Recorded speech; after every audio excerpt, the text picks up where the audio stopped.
como tema de abertura desta nova temporada, escolhi o estorninho malhado. Nós ainda não fizemos nenhum webinário a falar de estorninhos, e portanto o estorninho malhado é uma espécie que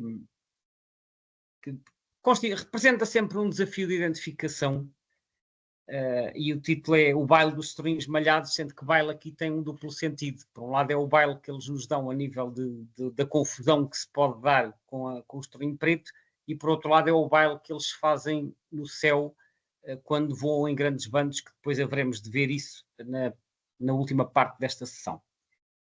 Então vamos conhecer um pouco melhor o estorninho malhado, que, como eu vos vou referir, é uma espécie que tem levado sucessivamente a erros de identificação, e também vou explicar porque é que isso acontece. O estorninho malhado é uma ave pertencente à ordem dos passeriformes e da família Sturnidea. Tem o nome científico Sturnus vulgaris. É uma ave relativamente, enfim, não é dos passarinhos mais pequenos, mas também não é muito grande. É o que podemos dizer um passeriforme de tamanho médio, com 21 cm e meio. O corpo é mais ou menos do tamanho de um melro, embora o comprimento seja menor, porque o comprimento, como sabem, é medido desde a ponta do bico até à ponta da cauda, e os estorninhos, ao contrário dos melros, têm uma cauda relativamente curta.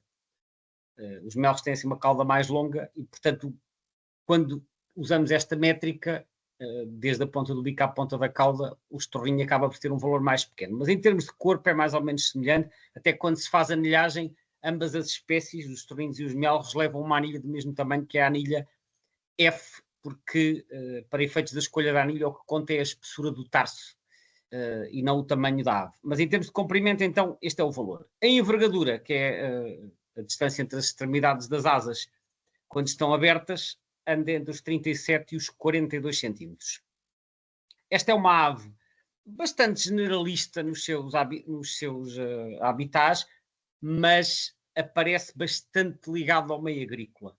É certo que também encontramos muitas vezes estorninhos em zonas urbanas, em parte porque eles são muito adaptáveis e em parte porque muitas vezes se formam dormitórios em zonas urbanas, mas as aves depois durante o dia vão se alimentar para as zonas agrícolas. Portanto, há aqui uma movimentação entre estes dois tipos de habitats. É uma ave daquelas que podemos chamar omnívoras, que se alimenta de tudo um pouco, portanto ele vai aproveitando aquilo que encontrar entre matéria vegetal e insetos invertebrados quando eles estão disponíveis. Os estorninhos são aves que nidificam em cavidades, como acontece com muitas outras espécies de aves. Cavidades, portanto, buracos, e isto podem ser buracos de árvores.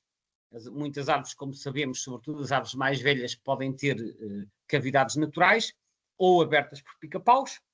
Também podem nidificar em buracos de edifícios, de paredes, por exemplo, ou então outro tipo de cavidades naturais, em rochas, etc.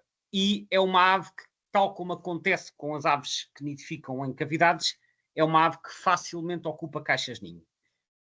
Penso que hoje em dia a maioria das pessoas sabe o que são caixas-ninho, são assim uns objetos de madeira com 1 ou 2 palmos de tamanho, dependendo das espécies que nós ou construímos ou compramos já feitos e depois colocamos nas árvores ou nas paredes para serem úteis para a reprodução das aves. Na prática, essas caixas servem para um determinado conjunto de espécies, que são as espécies que nidificam em cavidades. Isso inclui pardais, chapins, trapadeiras azuis, estorninhos, mochos e mais algumas. Portanto, espécies que nidificam em caixas-ninho são aquelas que nidificam em cavidades. Os estorninhos apreciam bastante este tipo de caixas. A postura, em média, ronda aos 5 ovos, pode ir de 3 a 7, e a incubação normalmente anda ali pelas 2 semanas ou um bocadinho menos, que é o normal para passeriformes de pequena ou média dimensão. Neste caso, a média são 12 dias. O nome científico não tem muita ciência, é um nome quase intuitivo. Sturnus vem do latim sturnus, que significa estorninho, e vulgaris é nada mais, nada menos do que vulgar. E isto é uma referência ao facto de ser uma espécie muito comum, muito fácil de ver, não tanto em Portugal, mas sim no centro e no norte da Europa, que é a principal área de ocorrência desta espécie, e, portanto, isto significa, traduzido de uma forma literal, Sturnus vulgaris significa estorninho vulgar. Sendo uma ave muito comum por toda a Europa, não surpreende que tenha sido designado pelo famoso naturalista Carl Linnaeus, ou Linné, ou Linneu, como dizemos às vezes em português, na sua grande obra Sistema Natura, 10ª edição, que foi publicada em 1758, está aqui escrito, e, como podem ver, o protónimo, ou seja, o nome original que o Linneu deu a esta espécie, é exatamente o mesmo que ainda usamos hoje. Portanto, ele, quando classificou esta espécie, escolheu logo o nome Seturnus vulgaris, e é assim que ele se mantém até hoje, e isto nós percebemos logo olhando para a primeira linha, porque se o nome já tivesse sido alterado no género, o nome do naturalista e a data apareciam entre parênteses. Aqui não temos nenhum parênteses, portanto isto significa que a espécie mantém o nome original. A localidade tipo, ou seja, onde é que foi escolhido, onde é que foi recolhido o espécime tipo que serviu de base à descrição, neste caso foi na Suécia, que era o país de residência do Carl Linneu. O estorninho malhado tem 12 subespécies espalhadas pelo mundo, que já vamos ver a distribuição, e dessas 12 há 2 que ocorrem em Portugal. Temos a subespécie nominal, Seturnus vulgaris vulgaris. Portanto, quando há mais do que uma subespécie, há sempre uma delas que é a primeira a ser descrita, que é a população original, que repete o nome da espécie. Portanto, tem aqui uma duplicação de nome, é Seturnus vulgaris vulgaris, que é a subespécie que ocorre em praticamente toda a Europa continental. Não é toda, porque na zona dos Balcãs aquilo depois já evolui para outra subespécie, mas na maior parte da Europa é a subespécie nominal e é esta que nós recebemos no inverno em Portugal continental. Depois há uma outra subespécie que é endémica dos Açores, que é o Seturnus vulgaris granti, estorninho, às vezes chamado estorninho dos Açores. Portanto, o estorninho malhado é residente nos Açores, ao contrário do que acontece no continente, que é invernante. Nos Açores é residente e é abundante, está presente em todas as ilhas do arquipélago. Portanto, é uma ave residente muito comum. Aliás, é o único estorninho que há nos Açores. Portanto, no continente, o que se reproduz é o estorninho preto, como é sabido, o Seturnus unicolor. Nos Açores não há estorninho preto, há estorninho malhado e é muito comum. É o granti. Granti, este nome, esta subespécie foi descrita por um naturalista que era o Hartert, em 1903. A localidade tipo está aqui escrita, portanto, onde é que ele recolheu o espécime foi na Ilha da Graciosa, nos Açores. E Granti é um epónimo, como acontece com a maioria dos nomes acabados em I, e Granti homenageia um naturalista escocês chamado William Robert Ogilvie Grant, que viveu no final do século XIX e no início do século XX, que foi ornitólogo no Museu de História Natural Britânico e que também foi fundador do British Ornithologists Club, portanto, do Clube de Ornitólogos Britânico. Ele foi um naturalista muito empenhado, um homem cheio de energia, que deixou um grande legado e que viajou bastante para outras regiões para documentar e recolher as espécies de aves que lá ocorriam, e em particular ele visitou, além de ter visitado zonas no Médio Oriente, ali no Golfo de Aden e Socotra, que é uma ilha que pertence ao Iémen, que fica ao largo da Somália, visitou também a Madeira, as Ilhas Selvagens e os Açores. Portanto, ele foi um naturalista que fez bastante trabalho de recolha de informação nos nossos 2 arquipélagos. E em homenagem a ele foi então dado este nome de Seturnus vulgaris granti, além de também ter sido referido o nome dele na subespécie de gavião que ocorre na Madeira, que é o Accipiternisus granti, que é localmente conhecido como furabardos. É também uma homenagem então a Ogilvie Grant. Agora vamos falar um pouco da identificação, que é aqui um dos pontos importantes acerca desta espécie. O estorninho malhado, como o seu nome indica, é muito sarapintado. E esta é talvez a característica que mais chama a atenção. No entanto, há aqui algumas nuances que é importante nós termos presentes. Desde logo eu posso resumir assim. A primeira nuance é que o estorninho preto também pode ter malhas. E já vamos falar disso. E a segunda é que o estorninho malhado, na época dos ninhos, praticamente não tem pintas.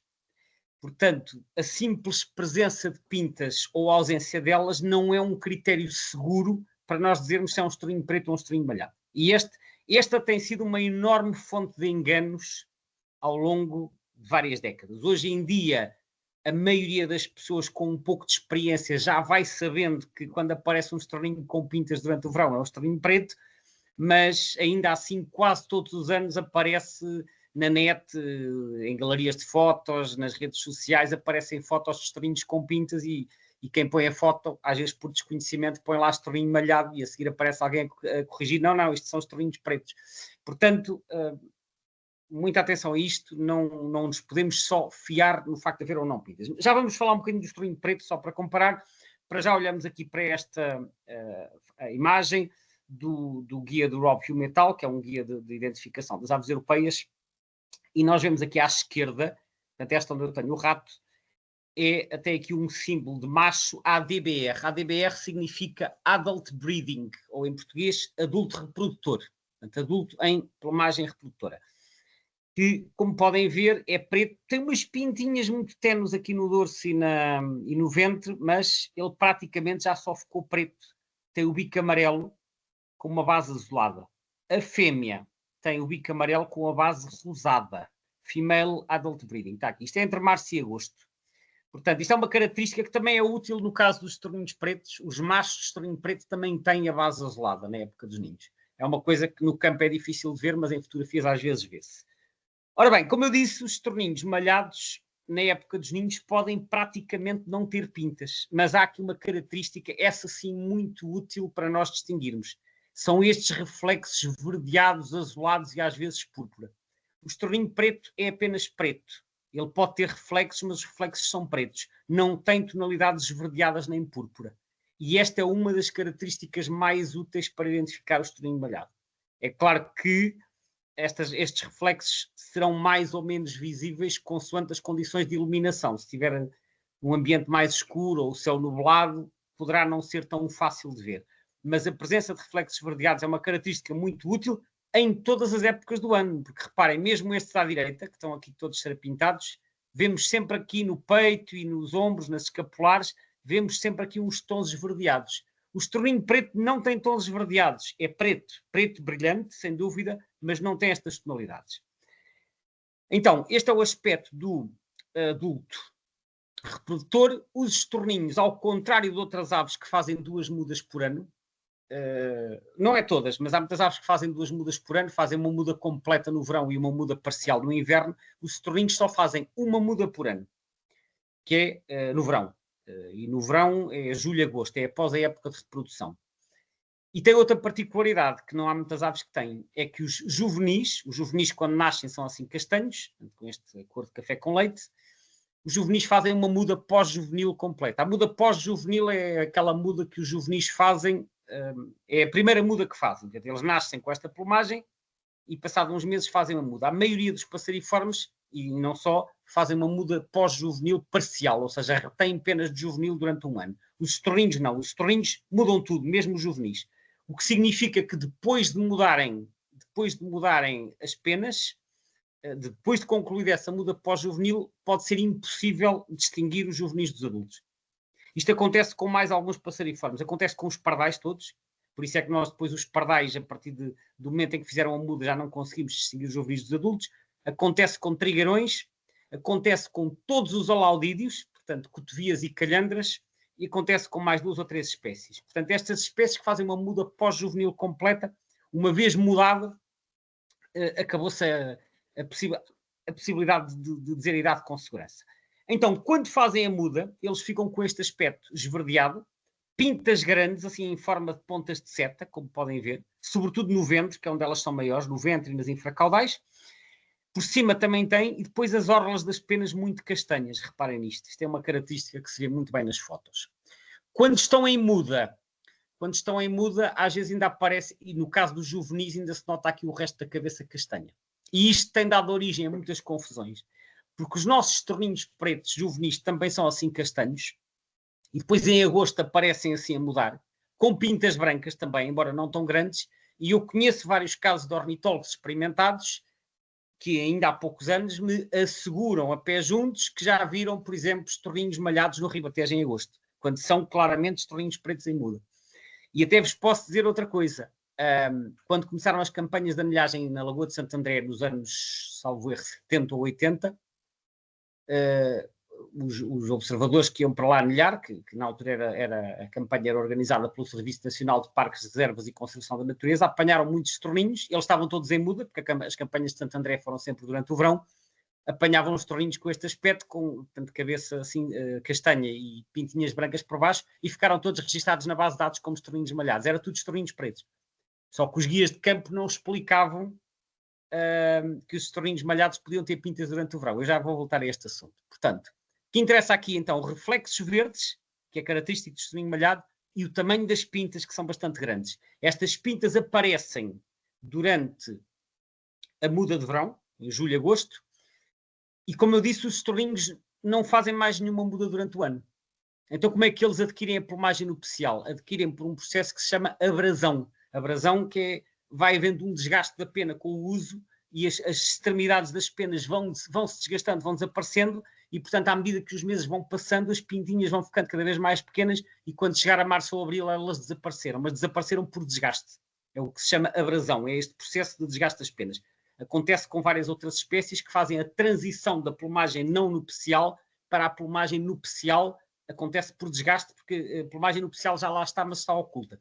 Esta plumagem acabada de mudar também se chama às vezes plumagem fresca. Fresca no sentido de ser nova. Ao passo que a plumagem nupcial, que acaba por resultar de desgaste, chama-se plumagem gasta. Ou em inglês isto será fresh plumage e esta da esquerda é worn plumage. Portanto, apesar da plumagem, isto às vezes parece um bocadinho contraditório, a plumagem nupcial que é a mais bonita em muitas espécies, na verdade é a plumagem gasta. E a plumagem fresca é a plumagem que tem cores menos vistosas, mas que é a plumagem que acabou de ser adquirida. Portanto, reflexos verdes, orlas castanhas das penas e pintas grandes são assim as principais características. Agora aqui mostro-vos outra imagem. Esta é do Birds of Western Palearctic, que é um guia, que foi uma coleção de livros que eu já falei no webinário do Paleártico Ocidental e que também existe em CD-ROM e que tem lá esta estampa. E eu aqui partilho aqui a legenda destes desenhos, porque isto aparece noutros guias e isto para mim é uma das maiores fontes de confusão e que gera de facto erros na identificação dos estorninhos. Reparem o seguinte, o 1 e o 2, o 1 e o 2 são os adultos, portanto cá está o adulto macho com a base azulada, a fêmea com a base rosada, mas são assim esverdeados, quase sem pintas. O que é que está aqui escrito? Diz adult male e adult female summer. Isto diz verão, só que isto na verdade não é verão, isto é outono, desculpem, inverno e primavera. Eles ficam sem pintas a partir de fevereiro, que é inverno, e ficam sem pintas até junho, mais ou menos. O 5 é o imaturo do ano anterior, portanto, é o first summer. Eu disse que eles fazem muda completa e, portanto, em termos de penas velhas, elas não existem. O que acontece é que às vezes os juvenis ficam com mesmo a plumagem nova, as pintas são maiores e, portanto, elas permanecem até à primavera seguinte. Mas isto é variável, portanto, eu não sei se esta característica é totalmente segura. Agora, o 6 é o... Não, peço desculpa, o 3 e o 4 são machos e fêmea adultos de inverno. É o que está aqui, adult male winter e female winter. Só que esta muda é feita em julho. Portanto, esta plumagem cheia de pintas vai-se ver em agosto e setembro.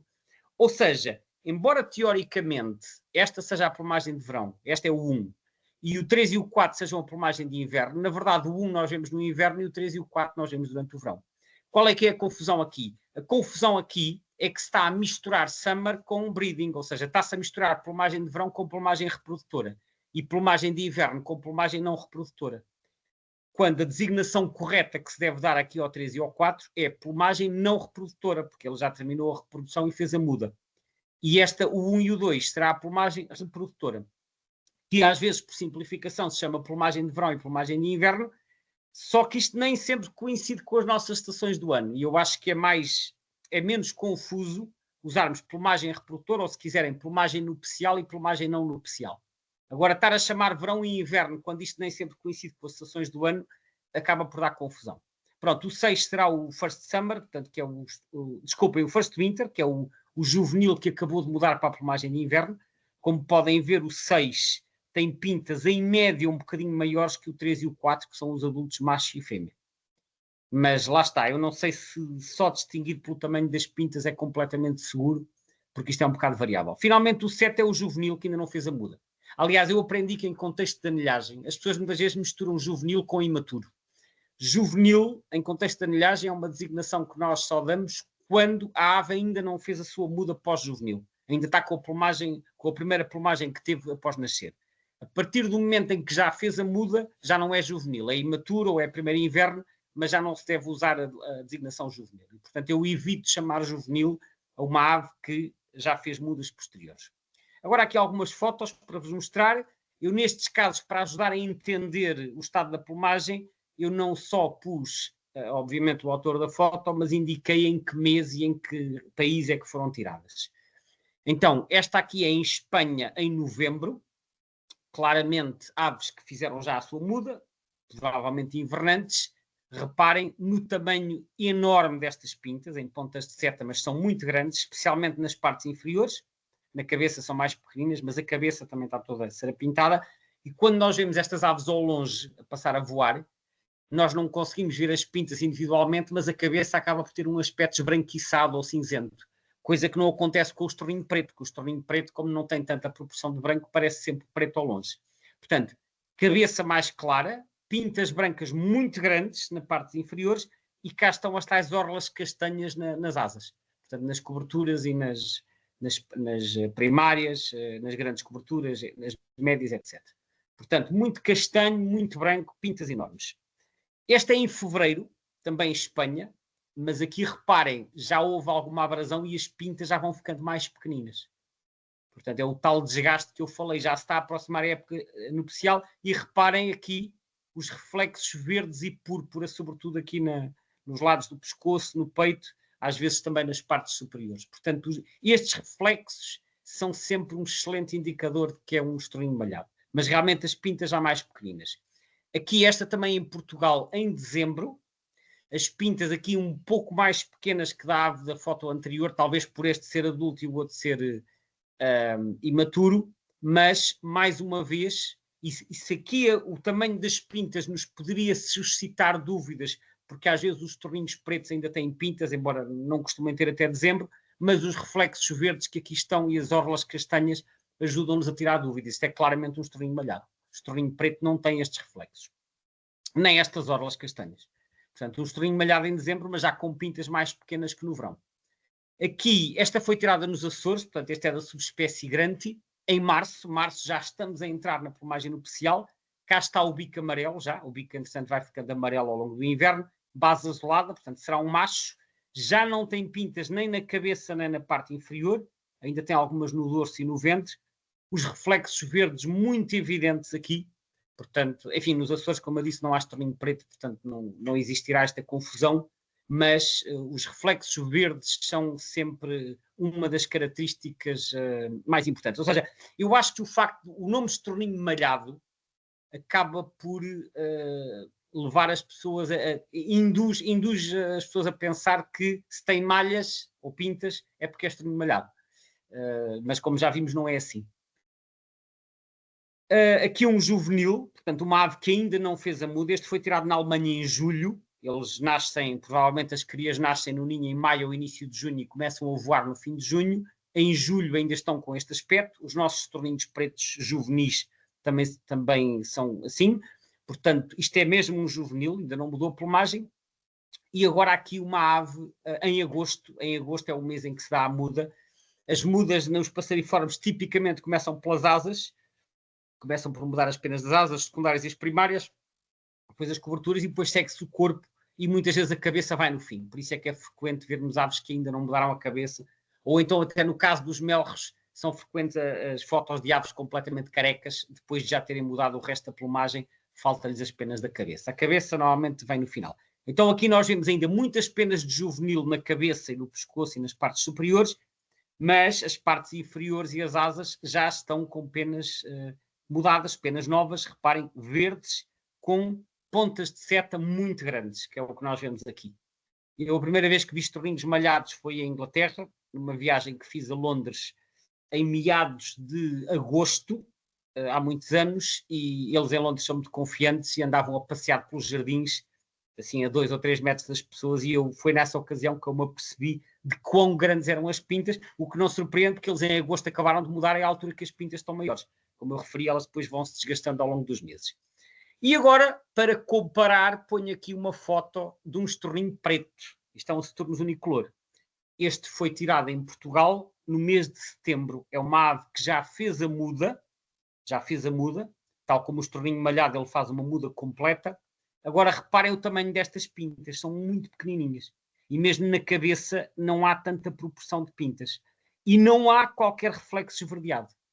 Ele é preto, pode ter assim uns tons mais acinzentados, mas não tem cá verdes nem púrpuras. E mesmo estas orlas castanhas das asas são muito menos evidentes. Portanto, isto é uma ave que é assim, se quiserem uma versão a preto e branco do estorninho malhado e com pintas muito mais pequenas.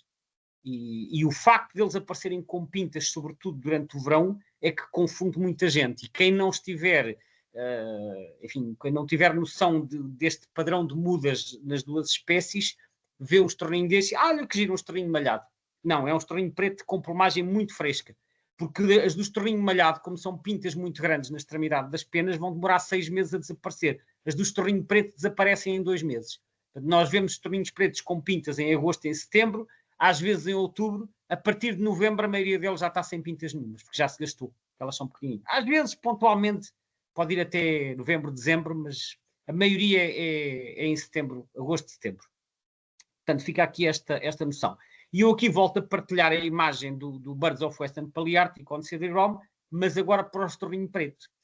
E pus estas duas imagens para vocês verem aqui a legenda que eles apresentam, que é adulto inverno no 3, quando eu acabei de mostrar uma imagem tirada em setembro, que é quando eles estão assim, e adulto verão, o 4, quando na verdade este é o aspecto deles em janeiro. Portanto, o 4, que eles chamam adulto verão, está no inverno, e o 3, que eles chamam adulto inverno, está no verão. Daí que eu insista neste ponto, é mais correto chamarmos nupcial e não nupcial, ou reprodutor e não reprodutor, mas não inverno-verão, porque isto só vai dar confusão.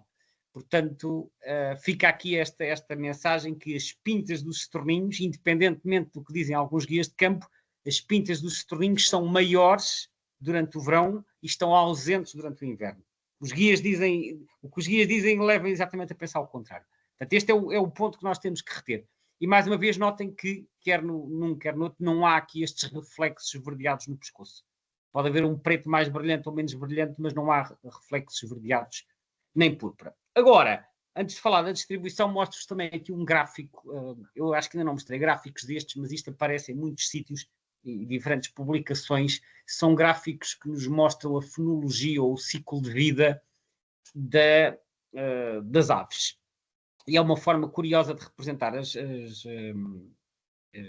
esta informação, e assim aproveito para partilhar este diagrama para vos explicar como é que isto se lê. Neste caso, isto foi tirado do Birds of the World e refere-se à população de estorninhos malhados de Nova Iorque, do estado de Nova Iorque, nos Estados Unidos, mas na Europa não será muito diferente. Nós temos aqui, portanto, temos um círculo com diferentes bandas circulares, com vários tons de azul.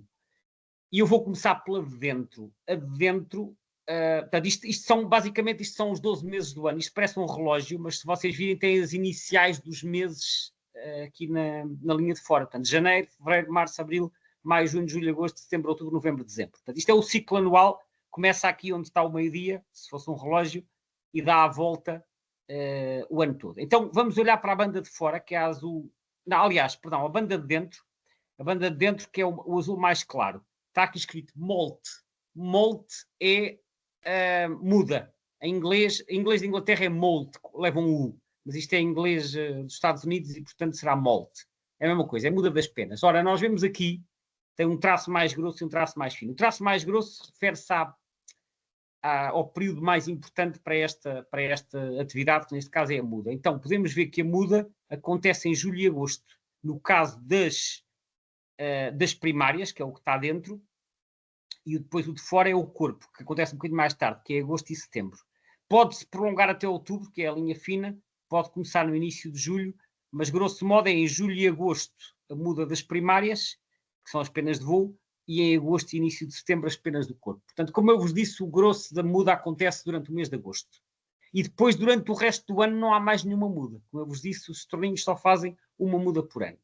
Agora, ver a banda seguinte, que é a banda intermédia, é breeding. Breeding é reprodução.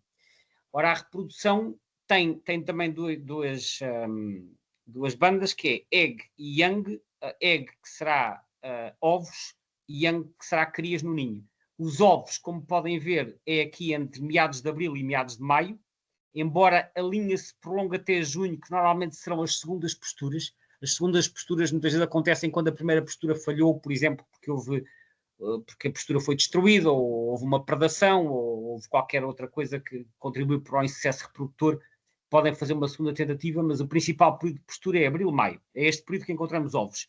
Os juvenis, como vimos, nascem 15 dias depois, então será aqui ao longo do mês de maio até ao início de junho. Portanto, ovos e juvenis em maio e junho. Ainda se pode prolongar, eventualmente, até ao início de julho. Finalmente, o círculo de fora é a parte da migração. Aqui temos dois períodos. Temos a migração primaveril, que acontece sobretudo no mês de março, vai desde meados de fevereiro até ao início de abril, mas é sobretudo em março que temos estorninhos a migrar para norte, para se reproduzirem, depois reproduzem-se em abril e maio, como vimos, eventualmente até junho.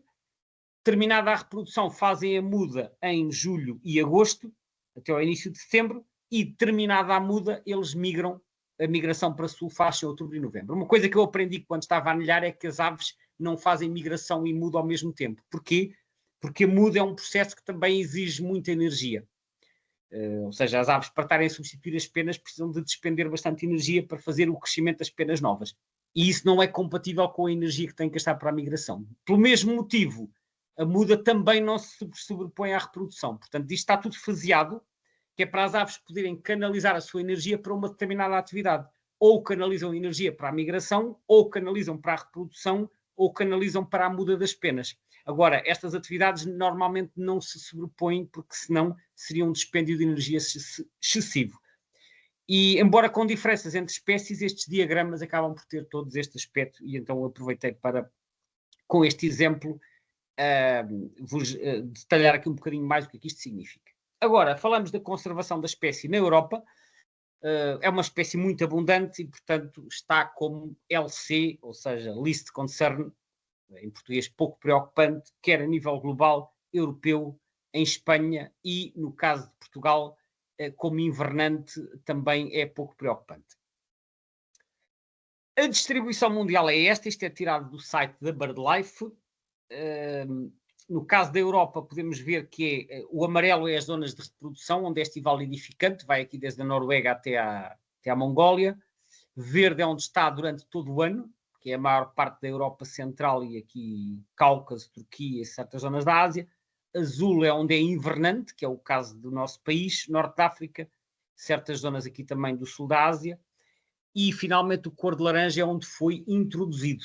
E vemos que foi introduzido na América do Norte, e está presente nos Estados Unidos, Canadá e México, e aqui em alguns países do Caribe. Foi introduzido na Argentina, ou no Uruguai, não sei onde é que entrou primeiro, mas é aqui na zona de Buenos Aires e arredores. Foi introduzido na África do Sul, Austrália, Nova Zelândia, que não aparece aqui no mapa, e penso que mais um ou dois sítios. Em alguns casos, não sei se em todos, isto foi introduzido no final do século XIX, no espírito daquelas sociedades que eu já falei em webinários anteriores, que eram as sociedades de aclimatação. Aliás, se repararem, os países onde foi introduzido, na maioria dos casos, são antigas colónias britânicas. Portanto, eram os colonizadores, os colonos britânicos, que queriam ter lá as espécies das suas regiões de origem. Isto aconteceu com tentelhões, aconteceu com pardais, aconteceu com tordos, com escraveiras, com pintacilgos, com uma série de espécies que foram introduzidas nestes mesmos territórios. Em alguns casos sobreviveram, noutros não. O estorninho malhado atualmente está presente e na América do Norte, como podem ver, tem uma distribuição vastíssima. No caso da América do Norte, isto até está bem documentado, foram introduzidos em Nova Iorque em 1890 e, a partir daí, expandiram-se para o oeste. Estão aqui estas curvas, podíamos lhe chamar isodatas, não é? Que são curvas que representam a mesma data, em que elas foram expandindo para o oeste, chegaram até aqui à costa oeste e depois foram indo para norte até ao Canadá e ao Alasca, não é? Em 1970, 80 anos depois já estavam no Alasca.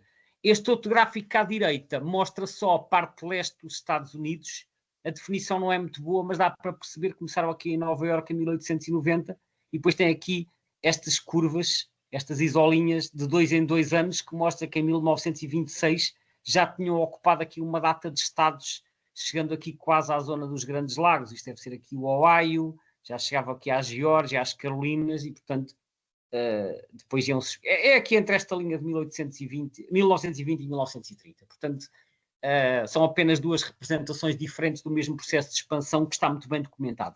Atualmente, esta espécie nos Estados Unidos é considerada uma praga e existem várias empresas que permitem, que vendem serviços de controle de estorninhos. Por exemplo, eu pus aqui 2 print screens, assim, entre outros exemplos que haveria, que um é do Pest World, portanto o nome é sugestivo, é o mundo das pestes, e outro com o nome igualmente sugestivo, que é Bird Barrier, portanto, barreira às aves. Como podem ver aqui, tem How to Get Rid of Starlings, ou seja, como é que nós nos livramos dos estorninhos, e o site da esquerda diz exatamente a mesma coisa, como é que nos livramos destas aves, European Starling Control, ameaças colocadas por estas aves, etc., porque realmente eles nos Estados Unidos tornaram-se extraordinariamente abundantes. Isto é, infelizmente, mais um daqueles casos que as pessoas começam a introduzir espécies. Às vezes a intenção pode ser a melhor, mas sem a mínima noção do impacto que isto vai ter nos ecossistemas. E atualmente nos Estados Unidos isto é uma espécie que está completamente fora de controle. E eles, neste momento, acho que a espécie não está protegida, precisamente por ser introduzida, e então há empresas que vendem estes serviços de controle de estorninhos. Aqui um apontamento à parte, reparem aqui no desenho como se nota mais uma vez os reflexos púrpura e verdes aqui na ave, como é próprio dos estorninhos malhados. Mas agora vamos deixar os Estados Unidos, vamos falar um bocadinho mais da Europa.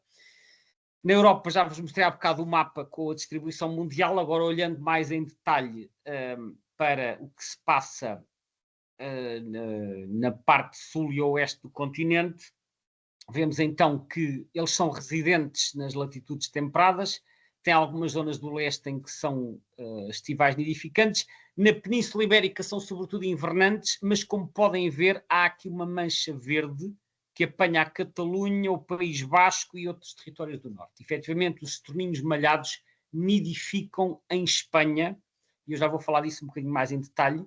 Eles nidificam em Espanha, mas só no Nordeste.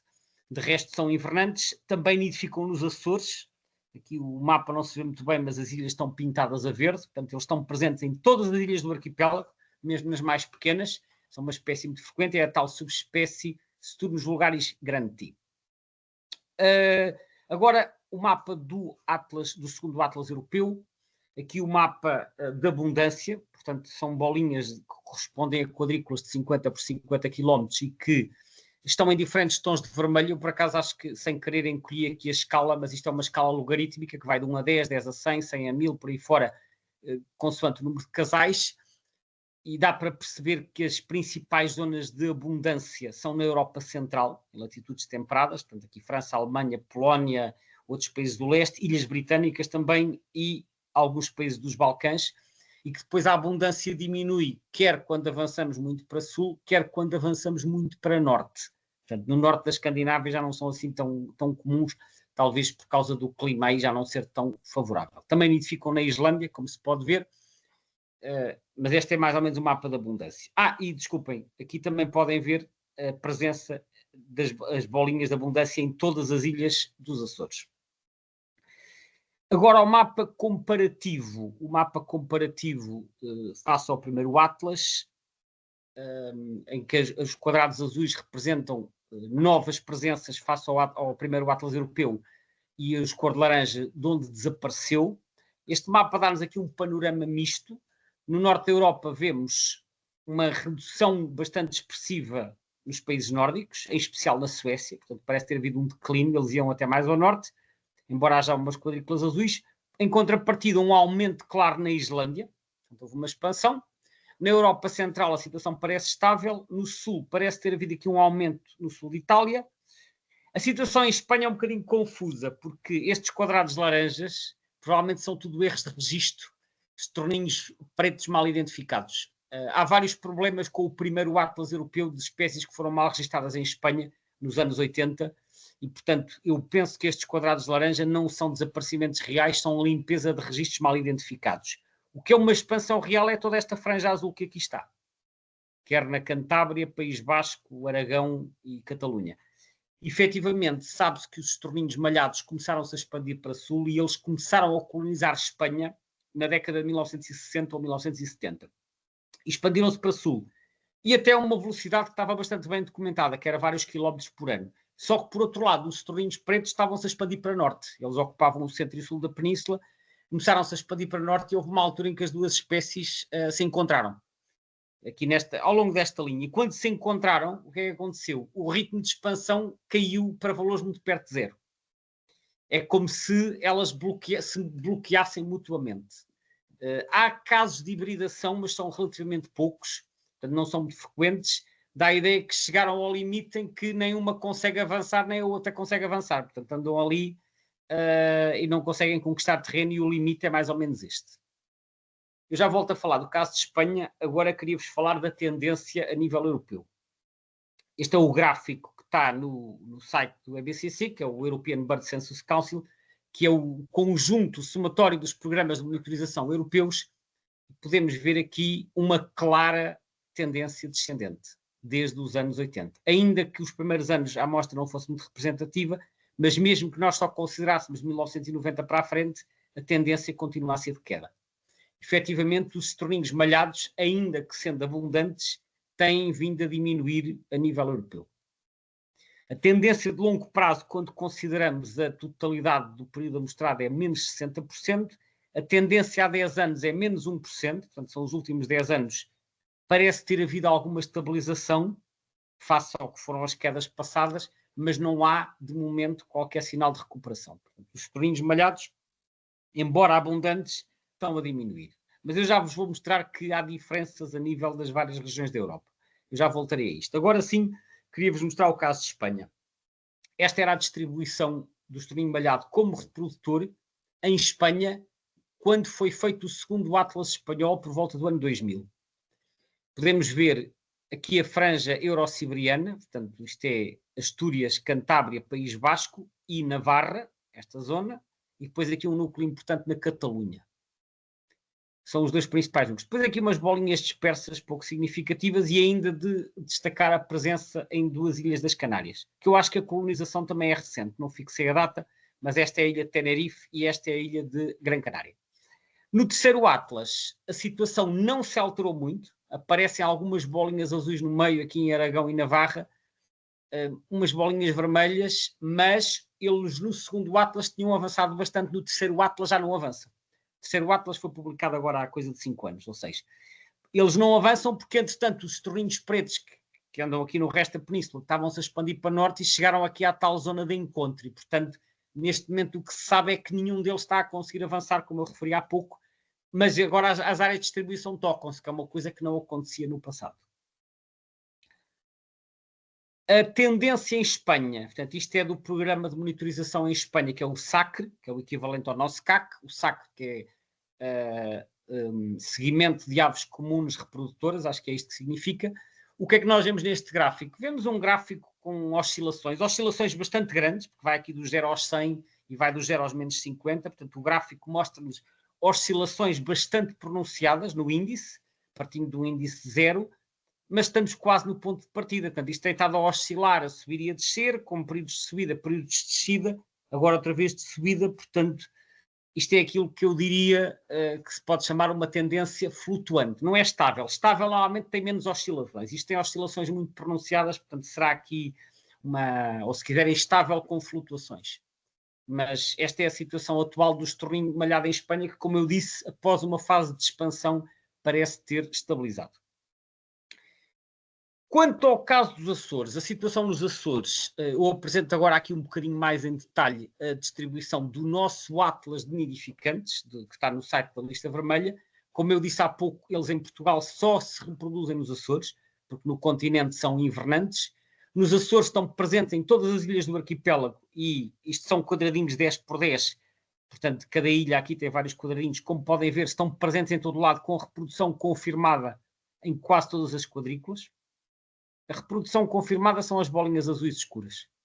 Depois as vermelhas são prováveis, as amarelas são possível. A estimativa populacional que é dada é esta, isto está no site.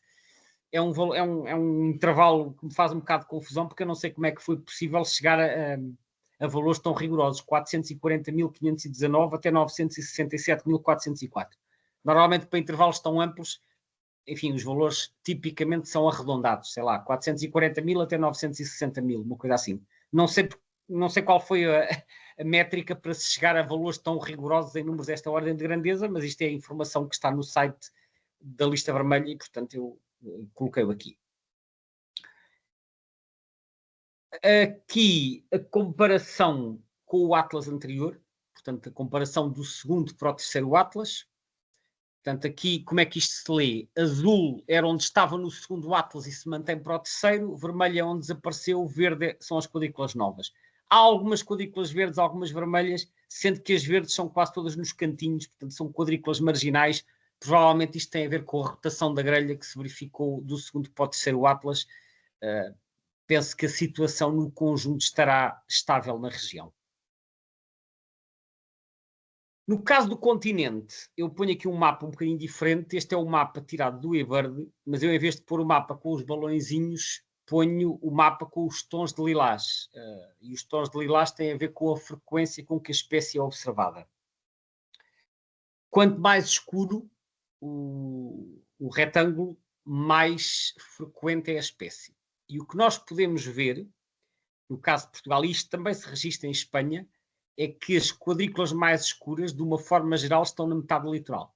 Aqui muito junto à costa, sobretudo no litoral norte e centro, portanto aqui desde Viana do Castelo, Porto, Aveiro, até Figueira da Foz, depois também na região de Lisboa e um pouco no litoral alentejano. Na metade interior não há quadrículas já com este tom, e mesmo do tom intermédio há menos. E as que há são até mais aqui no norte, no nordeste transmontano.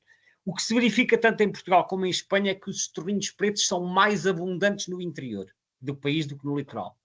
Talvez por causa do habitat e do litoral estar muito urbanizado. Então os estorninhos malhados, isto foi uma explicação que eu já vi num documento, os estorninhos malhados tendem a vir mais para o litoral passar o inverno, porque é onde há menos competição com estorninhos pretos. Porque eles fazem alguma competição, embora possam formar bandos mistos no inverno, que formam, e de vez em quando aparecem, mas aparentemente eles preferem a zona onde haja menos competição, porque vão ter mais recursos para eles. Isso é uma explicação possível. Portanto, na década de 1980, de norte a sul do país, eu acho que esta data aqui não se aplica aqui porque este mapa não é só da década de 1980, é mais recente. O essencial é que ocorre de norte a sul do país, que é pouco abundante, mas que é mais frequente no litoral, como eu disse, e que tem algumas falhas aqui no interior centro, como podem ver.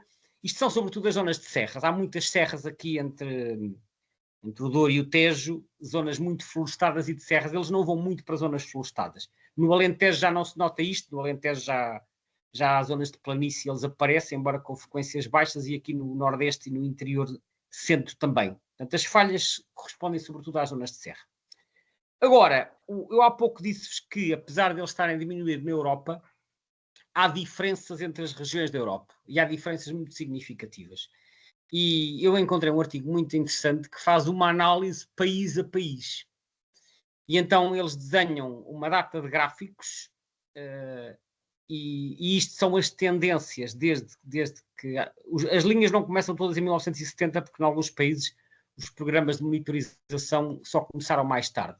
Mas o que nós vemos aqui são os vários países, e antes do nome do país tem uma letra ou duas, que isto corresponde à região ou à sub-região europeia. Então os 8 países de cima têm um W que significa Oeste. Isto é aquilo que eles consideraram a parte Oeste da Europa. Oeste aqui será a Europa centro-ocidental.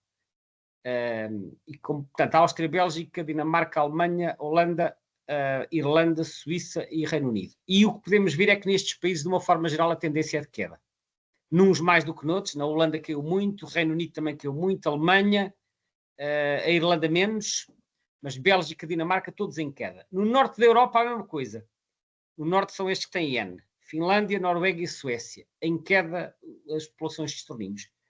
Mas no centro-leste, que é os que têm CE, no centro-leste verifica-se o oposto. Os estorninhos aumentaram. Está aqui na Chequia, na Estónia um bocadinho mais estável, na Hungria aumentou, na Letónia aumentou e na Polónia aumentou. E na Eslováquia e na Eslovénia também. Quanto ao sul da Europa, as tendências são mistas, mas a conclusão deles é que no sul da Europa não se consegue extrair uma tendência. Portanto, há oscilações, mas parece estar mais estável. Portanto, a conclusão deles é, no norte e no oeste, claramente a diminuir, no centro-leste a aumentar e no sul não há tendência definida. E eles foram cruzar isto com os dados do uso do solo e da agricultura e da pecuária e chegaram à conclusão que no leste as explorações agrícolas são menos extensas, por um lado, portanto há mais campos agrícolas e o habitat está mais fragmentado e que isso ajuda aos estorninhos. Ao passo que na Europa Ocidental as explorações tendem a ser muito mais intensivas e muito mais uniformes e que isso prejudica os estorninhos. Um outro aspecto que eles também falam é a forma como o gado bovino é criado.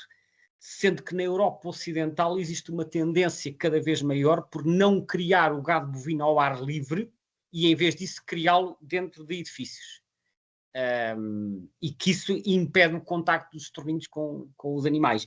Porque, como nós sabemos, também o gado bovino e não só atrai muitos insetos e isso constitui oportunidades de alimentação. Portanto, a intensificação das explorações, quer agrícolas, quer pecuárias, acabou por, na interpretação dos autores, contribuir para um ambiente menos favorável aos estorninhos e isso explicará este declínio generalizado nos países da Europa Ocidental. No leste da Europa, onde não houve essa intensificação, nem na agricultura, nem na pecuária, as tendências aumentaram, o que significa que até os estorninhos possam ter começado a mexer um bocado para leste, por encontrarem aí condições mais favoráveis para se reproduzir.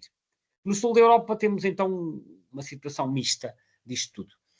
Portanto, este foi a análise do artigo, só que quando nós cozinhamos estas tendências todas num gráfico único, que é o gráfico da tendência europeia, isto fica mascarado, porque só temos um gráfico global. Por isso é que eles fizeram esta análise país a país. É a única espécie que eu vi até hoje um artigo a fazer assim uma análise separada para todos os países que nos permitissem ter estas conclusões. Acho que era muito interessante que houvesse mais estudos destes para outras espécies. Está aqui o título do artigo, se alguém quiser ir consultar.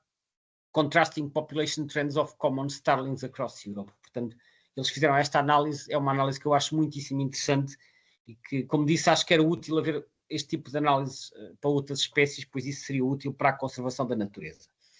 Vamos ver aqui a ficha resumo da espécie que vimos hoje, que é o estorninho malhado. O estorninho malhado nidifica na Eurásia, portanto, na Europa e numa grande parte da Ásia. É parcialmente migrador, dependendo das regiões, as populações mais a norte migram, as populações da Europa Central, em muitos casos, são sedentárias.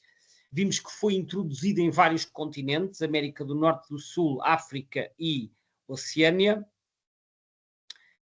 E na Europa vimos que a espécie está em diminuição quando olhamos para o continente como um todo, mas que há diferentes tendências consoante os países, sendo a situação mais desfavorável no norte e no oeste e mais favorável no centro-leste.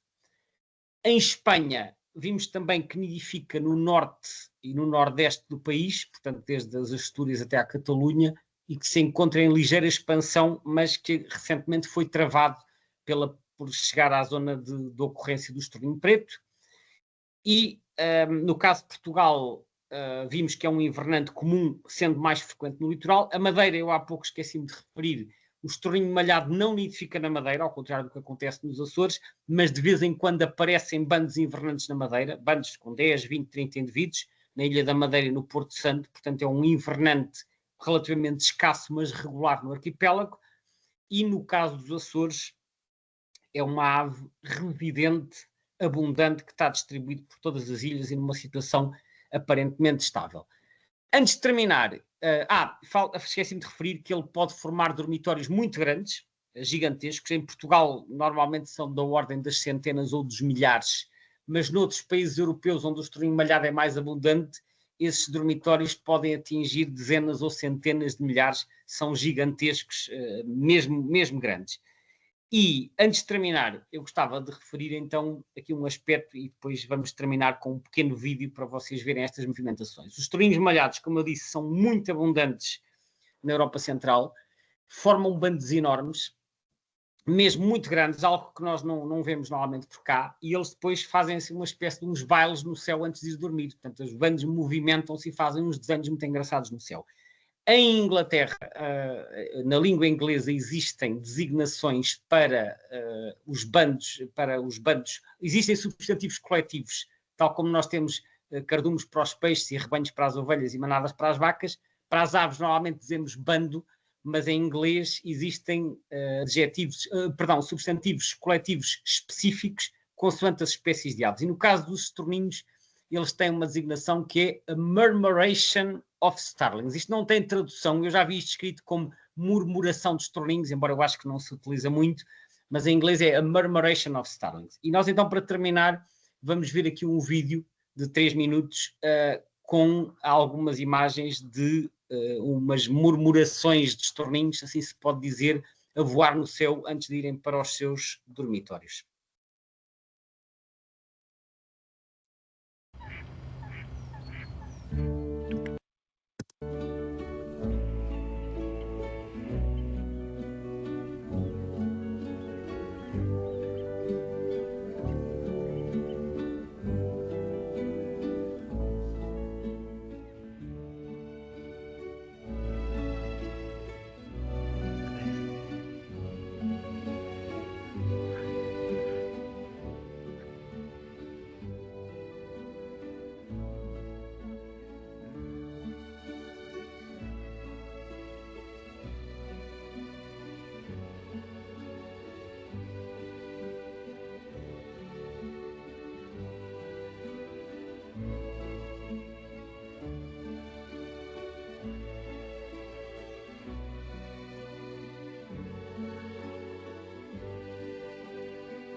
E com isto terminamos a sessão de hoje. Isto são imagens lindíssimas. É claro que aqui na partilha do vídeo, através do do webinário, a qualidade da imagem não é a melhor, mas se quiserem rever estas ou outras imagens, basta, por exemplo, no YouTube procurarem por Murmuration of Starlings e vão aparecer diferentes vídeos colhidos em diferentes países europeus que permitem realmente ficar com uma noção destes movimentos e destes bandos, e que é impressionante ver bandos daquela dimensão a movimentarem-se com esta rapidez e sem haver colisões. Essa é a parte talvez mais impressionante.